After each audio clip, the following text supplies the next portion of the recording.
అన్న చూసే వాళ్ళందరూ జేవన్నీ అని కామెంట్ చేసి చూడండి, జే అల్లు అర్జున్ అని ఖచ్చితంగా కామెంట్ చేసి సబ్స్క్రైబ్ చేసి చూడండి. అన్న ఇప్పుడు కిసిక్ సాంగ్ అప్డేట్ వచ్చింది కదా, అంటే మీకు ఎలా అనిపిస్తుంది? చాలా క్యూరియాసిటీ ఉంది అన్న, నాకు నిజంగా చాలా ఫీల్ అవుతున్నా ఎప్పుడు వస్తుంది అన్న ఫీలింగ్ నాకు ఉంది. ఎందుకంటే ట్రైలర్ మనం చూసాం కదా, అసలు మనం ఊహించిన దానికంటే డబుల్ ఉంది అది. కిసిక్ సాంగ్ ఎలా ఉంటుంది, ఎందుకంటే అప్పట్లో మనకు ఊ అంటావు సాంగ్ వచ్చినప్పుడు సమంతతో మన అల్లు అర్జున్ స్టెప్ చేసినప్పుడు ఇప్పుడు చరిత్ర నిలిచిపోయింది. అటువంటి స్టెప్స్ ఇప్పుడు ఇవ్వలేరు అంత.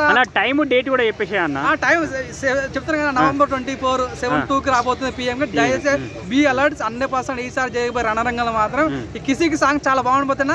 ఈ మెయిన్ సినిమాకు ఇప్పుడున్న ఈ సాంగ్ గొప్పతనం ఏంటంటే అన్న, దీని శ్రీలీల ఐటమ్ సాంగ్ అన్న కూడా చాలా గెటప్ లో చాలా కొత్తగా అనిపించాడు. అంటే గ్యాంగ్ స్టార్ డాన్స్ చేస్తే ఎలా ఉంటుంది అన్న అనిపించింది అన్న. ఎక్కువ కూల్ అయినా కనిపించలేదు, చాలా డిఫరెంట్ కనిపించింది. మన శ్రీలీల కూడా అన్న నార్మల్ డాన్స్ చేసినట్టు కనిపించలేదు. సంథింగ్ లా అలాగే మొత్తం పడిపోయింది అన్నమాట. మొత్తం ఏం జరిగిపోతుంది, ఒక రొమాంటిక్ సాంగ్ లాగా ఉంది. కుర్రాలు ఇక రాసి పెట్టుకోండి, కుర్రాలు 100% మాత్రం మడత పెట్టేస్తుంది అన్న. అంటే ఇప్పుడు ఆ గోల్డ్ డ్రెస్, ఆ బ్లాక్ డ్రెస్ అదంతా చూస్తున్నప్పుడు ఎలా అనిపించింది? చాలా డిఫరెంట్ అనిపించాను. అసలు ఎక్కడ ఇది అసలు not only India, it's international dancer లాగా ఫీలింగ్ వచ్చిందన్న.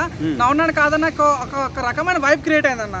సో గుంటూరు కాలంలో మనకు శ్రీలీల ఎలా అనిపించిందో అంతకు మించి కనిపించబోతుంది అన్న ఫీలింగ్ ఉంది. నాకు బాగా నమ్మకం ఉంది, నా శ్రీలీల మీద నమ్మకం ఉంది, అల్లు అర్జున్ మీద నమ్మకం ఉంది. జస్ట్ సాంగ్ బాగుంటే మాత్రం రచ్చ రంబోలు అన్న. కిసిక్ సాంగ్ రేపు 24కి రాబోతుంది, 7/2కి.